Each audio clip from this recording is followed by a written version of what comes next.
جب خواہشات نفس کو چھوڑنا پڑتا ہے، جب ذرا اپنی طبیعت پر کچھ چیزیں بوجھ بنتی ہیں۔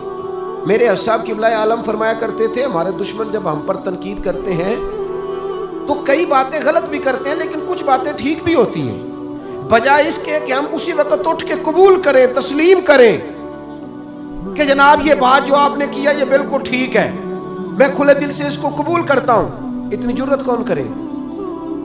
اتنی ہمت کا مظاہرہ کون کرے؟ وہ چیزیں جو ہمارے نفس کی خواہش کے خلاف ہوتی ہیں ہم قبول کرنے کو تیار ہی نہیں ہوتے۔ لیکن جو مزاج دین ہمیں عطا کرتا ہے، وہ دین ہمیں یہ عطا کرتا ہے کہ جب تم یہ دیکھو نا کہ بات جو ہو رہی ہے وہ بات ٹھیک ہے، اگرچہ میرے مفادات کے بھی خلاف ہے، اگرچہ میرے نفس کی خواہش کے بھی خلاف ہے، اگرچہ میری سرداری کے بھی خلاف ہو سکتا ہے میرا مالی نقصان بھی، لیکن چونکہ ٹھیک ہے لہذا مجھے قبول کر لینی چاہیے۔ یہ جرت پیدا کریں اپنے دل کے اندر، یہ طاقت پیدا کریں۔ یہ آج کا پیغام ہے۔ آپ دیکھیے حضرت فاروق اعظم رضی اللہ تعالیٰ عنہ نے مسئلہ بیان کیا تو جناب فاروق اعظم رضی اللہ تعالیٰ عنہ نے اس مسئلے میں عورتوں کے مہر کے متعلقہ جو حق مہر ہوتا ہے خاتون کا، اس کے متعلقہ جناب عمر نے کوئی مسئلہ بیان کیا۔ تو آپ جمعہ پڑھا کے باہر نکلے تو ایک خاتون کھڑی تھی دروازے پر، کہنے لگی امیر المومنین حد ہو گئی ہے، آپ عورتوں کو مہر لینے پر پابندی لگا رہے ہیں، اتنا لینا اتنا نہ لینا، اور اللہ رسول نے کھلی اجازت دی ہے جتنا مرضی لے لیں۔ اس خاتون نے دلائل پیش کیے۔ اب امیر المومنین کے سامنے ایک تو ہے کہ عام مرد کے سامنے عورت بات کرے تو لوگ قبول نہیں کرتے، اور 22 لاکھ مربع میل کا حکمران اور جس کے بارے میں معروف ہے کہ ان کا درہ ہر وقت چلتا ہے، اس خاتون نے جناب عمر سے کہا کہ جناب مسئلہ یوں ہے، آپ نے یوں بیان کیا ہے۔ اب ارد گرد لوگ کھڑے تھے، کسی نے یہ نہیں کہا گستاخ معاذ اللہ تو کیا کہہ رہی ہے، امیر المومنین کے سامنے کلام کرتی ہے۔ بات حق تھی، کسی نے جرت نہیں کی۔ ایک شخص حضرت عمر سے کہنے لگے حضور آپ کچھ بولتے کیوں نہیں، کوئی تبصرہ کریں؟ فرمانے لگے بولنا کیا ہے، ایک مرد نے خطا کی ہے اور ایک عورت ٹھیک کہہ رہی ہے، اس کی بات درست ہے، میں کھلے دل سے قبول کرتا ہوں۔ نفس پر گرچہ چوٹ لگتی ہے اسے قبول کریں، کیوں؟ حق کے معاملے میں حضرت صاحب بندے بڑے اچھے ہیں، قبلہ بڑے نفیس آدمی، اور جناب ان کی طبیعت بڑی اچھی ہے، تو پھر آپ قبول کر لیں ان کی بات کو۔ کہتے ہیں آپ دعا کریں میرے لیے میں قبول کر لوں، آپ دعا کریں میں ٹھیک ہو جاؤں۔ وہ خدا کے بندے جسے تم ٹھیک سمجھ رہا ہے اس کی بات کو قبول کر، اس بات کا قائل ہو جا، اس پر عمل کر۔ ہمارے مزاجوں میں وہ جو نفسانی خواہشات کا غلبہ ہے آج بھی پوری طرح وہ ہمیں اپنی لپیٹ میں لیے ہوئے، ہم سمجھنے کو تیار نہیں ہوتے۔ حق حق ہوتا ہے، اور جب حق واضح ہو جائے پھر نفسانی خواہشات کو نہ دیکھو۔ نفس ایک بچے کی طرح ہے، اس کی ایک بات مانو گے دوسری خواہش کرے گا، دوسری بات مانو گے تیسری خواہش کرے گا۔ اللہ کے محبوب علیہ السلام نے دعا فرمائی ہے، مسند امام احمد بن حنبل میں موجود ہے۔ حضور اللہ کی بارگاہ میں عرض کرتے ہیں تعلیم امت کے لیے، صرف ہمیں سمجھانے کے لیے، ورنہ تو معصوم عن الخطا ہے۔ محبوب اللہ کی بارگاہ میں عرض کرتے ہیں اے اللہ مجھے اس خواہش سے بچانا جو ایک اور خواہش میں مبتلا کر دے، اس خواہش سے بچانا جو خواہشات کے دروازے کھول۔ ہم اپنے نفس کو لے کر دین کے مقابلے میں کھڑے ہو گئے۔ میری برادری کہتی ہے کہ شادی میں ڈھول بجے گا، تماشا ہوگا، اور اللہ رسول کہتے ہیں کہ اس میں شریعت کا بول بالا ہوگا، پتہ چلے گا جیتتا کون ہے۔ میری اولاد کہتی ہے کہ اس رستے جانا ہے، رب رسول فرماتے ہیں اس راہ پہ جانا ہے۔ نفس کی خواہش اور ہے، اللہ رسول کا حکم اور ہے، ہم اس کو تسلیم کرنے کو تیار نہیں ہوتے۔ معافی مانگنی پڑ گئی ہے ایک بندے سے، ہمارے نفس کی خواہش کے مطابق اگر چلے پھر سارا۔ آپ یقین کریں لوگ استادوں کے پاس جا کے عزتیں اور پروٹوکول ڈھونڈتے ہیں، پیروں کے پاس جا کے عزتیں اور پروٹوکول ڈھونڈتے ہیں، ایسی جگہوں پہ جہاں پروٹوکول دینے کی باری تھی وہاں بھی لینے کے چکر میں پڑ جاتے ہیں۔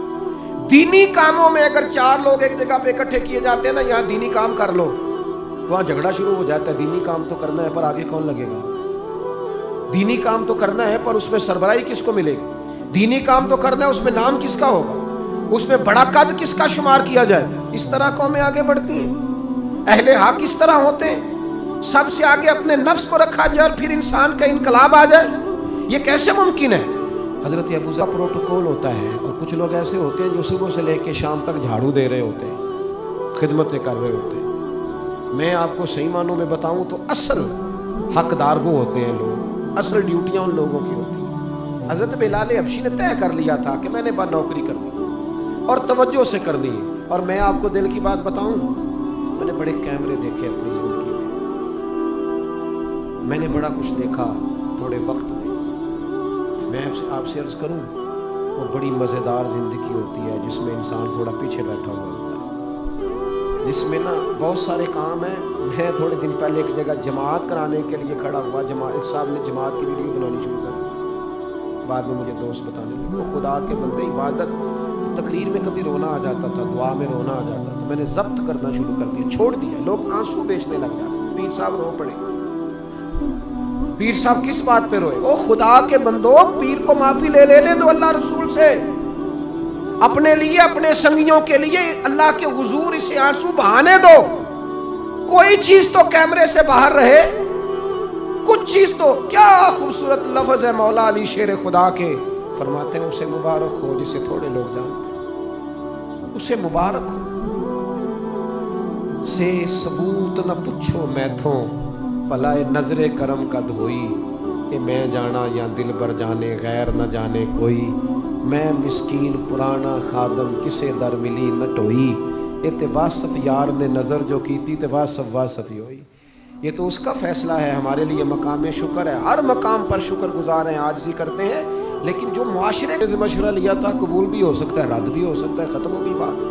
کسی بات میں جناب ابو ذر غفاری کا اور حضرت بلال حبشی کا رائے کا اختلاف ہو گیا۔ حضرت بلال حبشی غلام ہے جناب ابو ذر بڑے قبیلے سے، تو جناب ابو ذر غفاری نے بات کرتے کرتے حضرت بلال کو کہہ دیا، او حبشن کے بیٹے، تھے بھی وہ حبشن کے بیٹے، لیکن حضرت بلال کے دل کو تکلیف ہوئی۔ بعض لوگ کہتے ہیں میں نے سچ ہی بولا ہے، سچ اپنے بارے میں بولنا، تو دوسروں کے بارے میں سچ بولتا ہے، اپنے بارے میں بول، صرف تو دوسروں کے لیے بولے۔ او جی میں نے سچ ہی تو بولا تھا۔ سچ بولنے کی بھی حکمت ہے، سچ بولنے کی سب سے بڑا سچ کسی کو اللہ کی طرف بلانا ہے، اور میرا رب فرماتا ہے ادعو الی سبیل ربک بالحکمہ، کسی کو اللہ کی طرف بھی بلاؤ تو دانائی کے ساتھ بلاؤ۔ کچھ ایسے نفس پرست ہیں ان کو استادوں سے معافی مانگنے پڑی تو نہیں مانگ سکتے، مشائخ سے معافی مانگنے آتی ہے تو نفس کے بندے بن کے نفس کی غلامی کرتے ہیں، لیکن اپنی عزت کی جگہوں کو بھی درست نہیں کرتے۔ کتنا بڑا مجرم ہے جو باپ سے بھی معافی نہ مانگ سکے، جو ماں سے بھی نہ کہہ سکے میں غلطی کر گیا تھا۔ اتنی بڑی نفس پرستی، تو نے آقا بنا لیا اپنے نفس کو اپنا۔ مجمع میں معافی مانگنا، اعتراف کرنا، حق کو قبول کرنا، اپنے نفس کو ذبح کرنا۔ حضرت ابو ذر غفاری مجمع کے بنا کس نے قطروں کو ملایا اور دریا کر دیا، کس کی حکمت نے یتیموں کو کیا در یتیم اور غلاموں کو دنیا بھر کا مولا کر دیا۔ ہمارا نفس کی خواہش بچی، رشتے نہیں بچے، ہمارے نفس کی خواہش بچی، تعلقات نہیں بچے، نفس کی خواہشیں بچی، ہمارے اپنے نہیں بچے، نفس کی خواہشیں بچی، مال جمع ہوا، دیانتداری نہیں بچی، وعدوں کی پابندی نہیں بچی، تجوریاں بھر گئیں، روحیں اجڑ گئیں، بددیانتی سے رزق حرام سے کمایا ہوا مال، کاریں کوٹھیاں بنگلے بن گئے، باطن اجڑ گیا، اس لیے کہ نفس کی خواہش پوری کی۔ نفس کے سامنے اگر انبیاء کی بھی تعلیمات آئیں، لوگوں نے تکبر کیا، قتل تک کر دیا نبیوں کو، لیکن اپنے نفس کی خواہش کے خلاف جانے کو تیار نہ ہوئے۔ خدا را واپس آ جاؤ، خدا را۔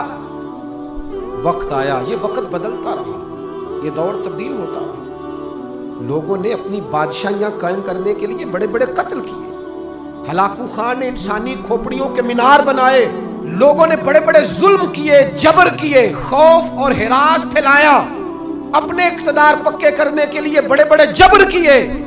پھر کیا ہوا؟